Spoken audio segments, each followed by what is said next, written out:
Pernahkah seseorang terlihat tenang di tengah kekacauan, tapi justru terasa paling kuat? Mengapa orang yang diam sering disalahpahami sebagai lemah? Karena banyak orang masih mengira kekuatan itu harus terlihat. Padahal, bentuk kekuatan paling matang justru sunyi. Orang yang benar-benar kuat tidak sibuk menguasai dunia. Dia sibuk menguasai dirinya sendiri. Kalau seseorang merasa hidupnya stagnan, apa mungkin masalahnya bukan di keadaan, tapi di cara berpikirnya? Sangat mungkin. Banyak orang sebenarnya bukan terjebak oleh realitas, tapi oleh pola pikir lama yang tidak pernah mereka pertanyakan. Dalam psikologi, ini dikenal sebagai cognitive inertia, kecenderungan bertahan pada pola lama meskipun itu menyakitkan. Jadi suara ragu di kepala kita belum tentu suara kita sendiri. Betul, bisa jadi itu warisan ketakutan lama, pengalaman masa kecil, atau ekspektasi lingkungan. Saat seseorang mulai berpikir lebih sadar, otaknya benar-benar berubah melalui proses neuroplastisitas. Itulah kenapa perubahan kecil dalam pikiran bisa terasa sangat besar dampaknya. Banyak orang tahu kebiasaannya merugikan, tapi tetap diulang. Kenapa begitu sulit berhenti? Karena kebiasaan bukan hanya soal perilaku, tapi juga rasa aman. Otak kita, khususnya basal ganglia, menyukai pola yang familiar, meskipun itu tidak sehat. Contohnya seperti menunda pekerjaan atau terus merendahkan diri sendiri. Tepat sekali, itu sering menjadi bentuk self-handicapping. Kita sengaja tidak maksimal agar punya alasan saat gagal. Solusinya bukan sekadar berhenti, tapi mengganti pola lama dengan kebiasaan kecil yang lebih sehat. Apakah membangun ketenangan batin harus dengan cara yang rumit? Tidak, justru yang paling efektif seringkali sederhana.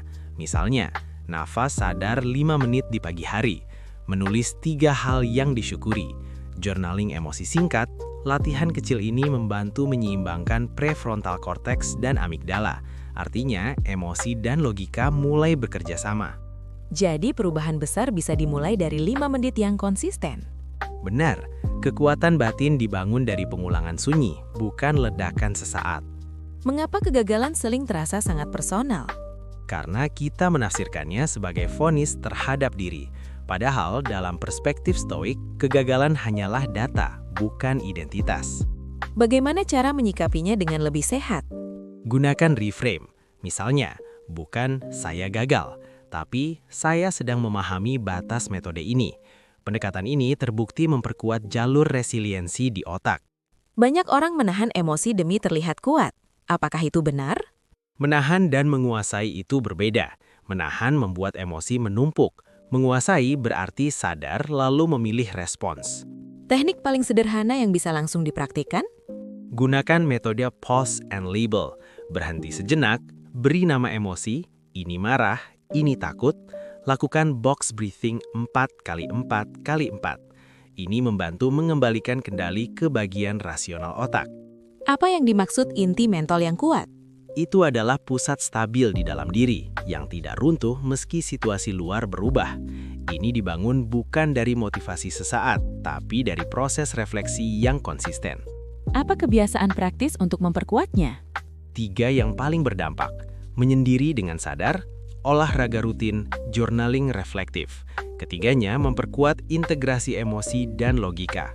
Banyak orang menunggu motivasi sebelum bertindak. Apakah itu keliru? Masalahnya, motivasi itu seperti cuaca, tidak stabil. Disiplinlah yang membuat seseorang tetap bergerak saat perasaan tidak mendukung. Secara biologis, apa yang terjadi saat kita konsisten? Reward dopamin perlahan bergeser.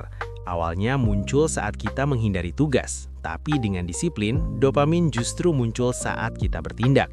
Itulah terbentuknya habit loop yang sehat. Jadi pada akhirnya, apa makna sebenarnya dari tenang tapi mematikan? Itu bukan tentang terlihat dingin atau tanpa emosi. Itu tentang keutuhan, tentang seseorang yang tetap jernih saat dunia kacau, tetap berdiri saat badai datang, dan tetap bergerak tanpa perlu banyak suara. Jika penonton ingin mulai hari ini, langkah pertama apa yang paling realistis? Sederhana, luangkan 5 menit untuk diam dengan sadar. Dari sana, semua perubahan besar biasanya dimulai. Jika percakapan ini memberi perspektif baru, Maka teruslah latih ketenangan itu, karena kekuatan sejati jarang terlihat, tetapi selalu terasa.